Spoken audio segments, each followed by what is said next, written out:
of the skates. It's threats to our economy outside of our... Together when things get tough. Carney won the election because of Donald Trump. Earlier this morning, maybe keeping you up at night.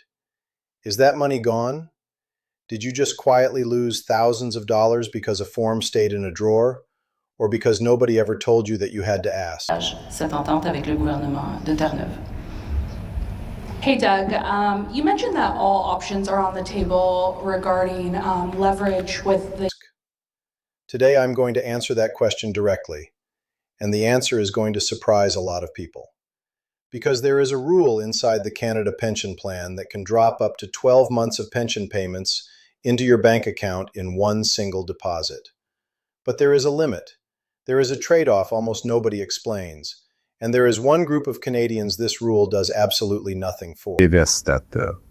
On en ressent les effets à l'épicerie, à la station-service et dans les usines. La bonne nouvelle, c'est... Stay with me because in the next few minutes you will know exactly what you are owed, exactly what you cannot get back, and exactly what to do about it starting today. Let me start with the thing that causes almost all of this in the first place, because I think it will make you feel a lot better about your own situation. The Canada Pension Plan retirement pension does not start on its own. It does not arrive automatically on your 65th birthday like a card in the mail. It does not get triggered by the fact that you stopped working, or by the fact that you filed a tax return, or by the fact that the government has been collecting contributions from every paycheck you earned since you were 18 years old. Somebody has to apply. That somebody is you. And an enormous number of Canadians simply do not know that. Part of the confusion comes from a completely reasonable place. Old age security, the other big federal pension, does have automatic enrollment for many people. Service Canada looks at the information it already has, decides you are eligible, and sends you a letter telling you that you are being enrolled. So people see that letter, or they hear from a neighbor who got that letter, and they assume the same thing is happening with CPP in the background. It is not. CPP has never worked that way. There is no automatic enrollment for the retirement pension, no matter how long you contributed, no matter how much you paid in, no matter how obvious your eligibility is on paper. And then life happens. Somebody retires and has a workplace pension that covers the bills, so CPP does not feel urgent. Somebody keeps working past 65 and thinks, correctly, that waiting will make the payments bigger, and then simply loses track of the calendar. Garde qui aide les jeunes familles à joindre les deux bouts. Pour offrir. Il n'y en a plus. Somebody has a health crisis in the family, or loses a spouse, or moves provinces, and the paperwork gets pushed to next month, and next month becomes next year. Somebody was told by a well-meaning relative that you have to wait until you fully retire, which is not true. Somebody started the online application, got stuck on a question, closed the laptop, and never went back. None of that makes you careless. It makes you a normal human being dealing with a program that puts the burden of the first move on the individual. And here is the important part. The system actually anticipates this. It knows people apply late. That is precisely why the retroactive payment rule exists. So here is the rule, plainly. When you apply for your CPP retirement pension after age 65, you can ask for your pension to start at a date in the past, and Service Canada will pay you the months you missed as a lump sum. The maximum reachback is 12 months from the date your application is received, not 12 months from your 65th birthday, 12 months from when your application lands. That is a rolling window, and it moves with you, which is why timing matters so much, and why I do not want you to close this video and deal with it in a few weeks. There is also a hard floor on that window, and it is one of the most important sentences in this entire video. The retroactive start date can never be earlier than the month after your 65th birthday. Age 65 is the wall. The 12-month window can reach back into the past, but it cannot reach back past that wall. So if you turned 65 last month and you apply today, there is only 1 month available to reach back to, and that is all you will get. The full 12 months is only available to someone who is at least 66, because only that person has 12 eligible months sitting behind them. Let me make this concrete with a few examples, because this is where people either relax or realize they need to move quickly. Imagine a woman named Diane. Diane turned 65 3 years ago. She kept working part-time. She had a small workplace pension, and CPP just never got done. She is now 68, and she finally sits down to apply. What happens? Service Canada can start her pension as far back as 12 months before her application, so she receives roughly a year of monthly payments as a single retroactive lump sum, and then her regular monthly deposits begin from there. The 2 years before that 12-month window are gone. They cannot be recovered. Not with an appeal, not with a letter, not with a good explanation. The rule is the rule. Now imagine a man named Robert. Robert turned 65 8 months ago. He applies today. His 12-month window technically extends further back, but the age 65 wall stops it. So he can only reach back to the month after his 65th birthday, which gives him about 8 months of retroactive payments rather than 12. He still gets a meaningful lump sum. He just does not get the maximum because the maximum was never available to him. And now imagine a woman named Susan, who is 62, has stopped working, and has just discovered that she could have started her CPP at 60. This is the part I need to be very clear about because it is where a lot of hope gets misplaced. Susan gets nothing retroactive, zero. There is no back pay for any month before age 65, not one. You are allowed to start your CPP retirement pension as early as age 60, but that early start only ever begins going forward, from the month after your application is processed and approved. Those 2 years Susan spent not collecting between 60 and 62 are simply years she did not collect. There is no lump sum waiting for her. I know that is not what someone in Susan's position wants to hear, so let me explain why the rule is built this way, because it actually makes sense once you see it. Taking CPP before 65 is a choice. It is a permanent trade. Every month you take your pension before your 65th birthday reduces your monthly amount by a set percentage, and that reduction sticks with you for the rest of your life. Because it is an optional early start with a permanent consequence, the government does not let you go back in time and make that choice retroactively after seeing how things turned out. Age 65, on the other hand, is the standard age. It is the default. The program treats 65 as the point at which the pension is simply owed to you, and the retroactivity rule exists to make sure a paperwork delay does not cost you money you were already entitled to. So that is the good news, and for a lot of you watching, it is very good news. If you are past 65 and you have not applied, there is almost certainly money waiting for you, and it could be a substantial single deposit. But now I have to tell you about the trade-off, because this is the part that gets left out of most explanations, and it can genuinely cost you money if you do not understand it. Choosing a retroactive start date is not free. Here is why. After age 65, every single month you delay taking your CPP increases your monthly pension permanently. The increase is 0.7% per month, which works out to 8.4% for every full year you wait, and it keeps building until age 70. Wait the full 5 years from 65 to 70 and your monthly pension is 42% larger than it would have been at 65, for life, with inflation indexing applied on top of that larger base. So think about what happens when a 68-year-old asks for 12 months of back pay. By choosing a start date 12 months in the past, they are telling Service Canada to calculate their pension as though they started at 67, not 68. They get the lump sum, yes, but they permanently give up a full year's worth of deferral increase, which is that 8.4% on every payment for the rest of their life. This is a real decision, not a formality, and the application actually asks you to make it. You choose your start date. You are not obligated to take the maximum retroactivity just because it is offered. So how do you decide? Let me give you the way to think about it rather than a single answer, because the right answer really does depend on you. The lump sum is money now, it is certain, it is immediate, and it is in your control. If you have debt at a high interest rate, if you have a home repair you have been putting off, if you are in a tight spot this year, if you want to help a child or grandchild, if you simply want the money while you are healthy enough to use it, The lump sum has real value that a spreadsheet does not capture. The higher monthly payment is money later, but it is money forever, and it is inflation protected, and it is guaranteed by the federal government. It is the single best longevity insurance available to most Canadians, because it keeps arriving whether you live to 80 or 95.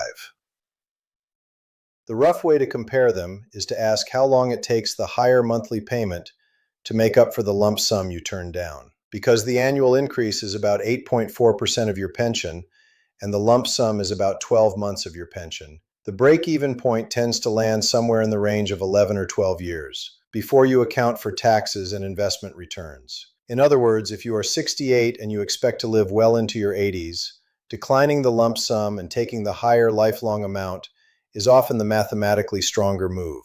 If your health is poor, if longevity does not run in your family, or if you have an immediate need for cash, taking the 12 months of back pay is a perfectly rational and often the better choice. There is no wrong answer here that applies to everyone. There is only the answer that fits your health, your savings, your other income, and how much you value certainty today versus security later.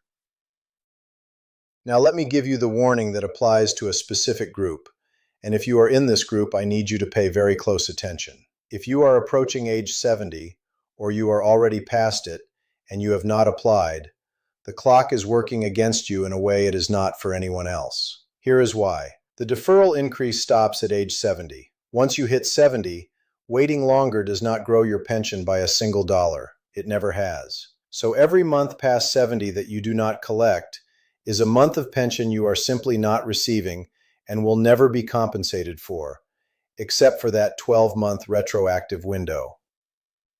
Do the arithmetic on that. Someone who applies at age 72 can reach back 12 months, so they recover the year between 71 and 72. But the year between 70 and 71 is gone forever. Someone who applies at 75 loses 4 full years of payments permanently. That is not a small number. For someone receiving an average pension, 4 years of missed payments can easily run into the tens of thousands of dollars, and there is no mechanism, no appeal, and no exception that brings it back. So if you are anywhere near 70 and reading this feels familiar, please treat this as the nudge. Every month you delay from here is a month you are handing back. Let me move to taxes, because as soon as people hear the words lump sum, they start worrying, and the worry is understandable but usually overblown. Your CPP retirement pension is taxable income. That is true of your monthly payments, and it is true of a retroactive lump sum. So yes, a large single deposit does get reported, and it does count as income. The concern people have is that receiving 12 months at once in a single tax year could push them into a higher bracket, or affect income-tested benefits, and that concern is legitimate. Here is the relief. The Canada Revenue Agency has a mechanism specifically for retroactive lump sum payments like this. When a payment covers prior years, and the portion belonging to those earlier years is significant enough, the CRA can perform a special calculation that treats the money as though it had been received in the years it actually relates to, and then applies whichever result is better for you. You do not usually need to fight for this. The payment is reported with the retroactive portion identified, and the calculation happens as part of processing your return. That does not mean the tax disappears. It means the system is designed so that a delay in applying does not create an artificial tax penalty on top of everything else. If your situation is complicated, if you receive income-tested benefits, or if the amount is large, this is exactly the kind of thing worth a conversation with an accountant before you choose your start date. But it should not be the reason you avoid applying, and it should not be a source of fear. Speaking of income-tested benefits, there is one more interaction worth mentioning, and it matters most for people with lower income. We remember on September 11th, 2001. If you receive or expect to receive the Guaranteed Income Supplement alongside Old Age Security, remember that GIS is calculated based on your income. A large retroactive CPP deposit lands in one tax year and can therefore affect your GIS entitlement for the following benefit period. There are provisions for people whose income drops after retirement, And a sudden one-time payment is a situation Service Canada is familiar with, but it is worth knowing about in advance rather than being surprised by a letter later. Again, this is a reason to plan the timing of your application thoughtfully, not a reason to delay it indefinitely. While we are here, let me quickly draw the comparison to old age security, because the two programs get tangled in people's minds constantly, and the rules are similar but not identical. Old age security also allows retroactive payments of up to 11 months, plus the month your application is received, so effectively up to a year, and like CPP, it cannot begin before age 65, because 65 is the earliest eligibility age for OAS in the first place. OAS also offers a deferral increase if you wait, at 0.6% per month up to age 70, which builds to 36%. And OAS has that automatic enrollment feature for many people, though not everyone, which is exactly why so many Canadians assume CPP works the same way and end up applying years late.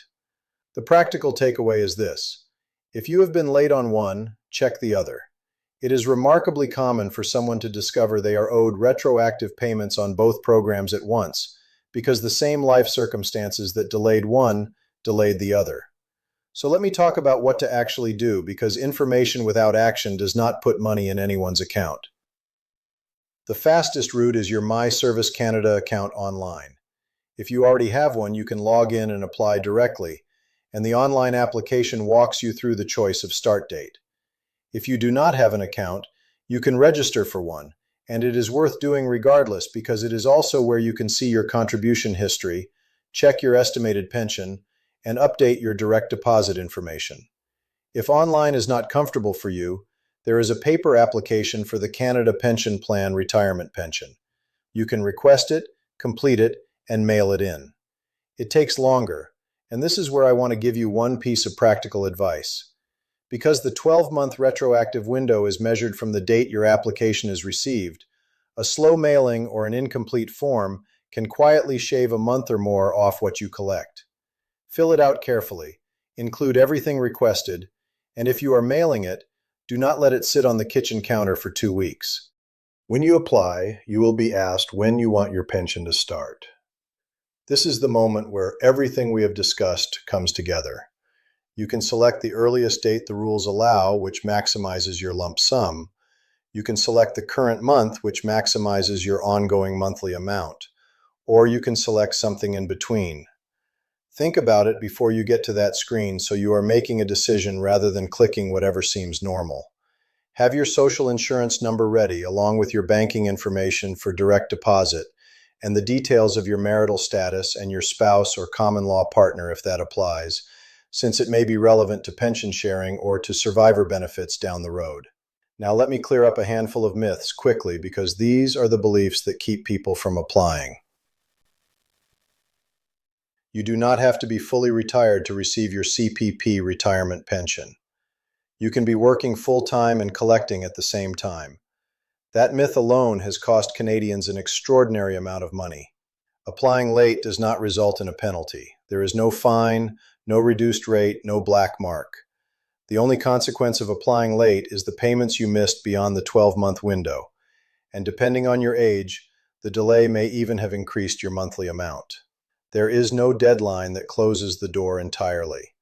You do not lose your CPP by not applying. The pension you earned through contributions is yours, and it will be there when you apply, whether that is at 65 or at 78. What you lose is time, not entitlement. And no, you do not need to hire anyone to do this for you. If you see an advertisement offering to recover your back pay for a percentage, understand that the retroactive payment is a standard feature of the program that applies automatically when you choose an eligible start date on a free government application. Let me close with the thing I actually want you to take away from this. If you have been carrying a quiet sense of dread about this, thinking you made a mistake that cost you a fortune, I hope this has lifted some of it. The system has a built-in cushion. Up to 12 months of the pension you missed can come back to you in one deposit, and it can come back specifically because the people who designed the program understood that life gets in the way, and that a pension you earned should not vanish because of a form. But that cushion has an edge, and the edge is firm. His worst. is that Canada is broken. Canada is broken was one of Pierre Poilievre's many. It does not reach back before 65. It does not stretch to 13 months or 18 months or 2 years, and it shrinks in real terms every single month you wait, because the window slides forward with the calendar, while the months behind it fall off the back and disappear. So here is what I would do if I were you. If you are over 65 and you have not applied, open your My Service Canada account today, look at your estimate, and decide on a start date. If you are between 60 and 65 and you are wondering whether to start early, understand clearly that no back pay exists in that range. So the only question is what you want going forward. And if you are close to 70 or past it, treat this as urgent, because at that point, every month of delay is pure loss with nothing gained on the other side. You worked for this. That true security is social through public pensions and public health care.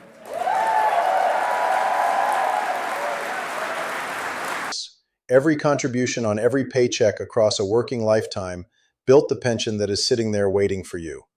Do not let a form be the reason you collect less of it than you should. If this helped clarify something you have been worried about, share it with someone who might be in exactly this situation and does not know it, because there are a lot of them, and most of them will never find out until it is too late to reach back. Subscribe if you want more clear explanations of CPP and old age security rules without the jargon, and I will see you in the next one.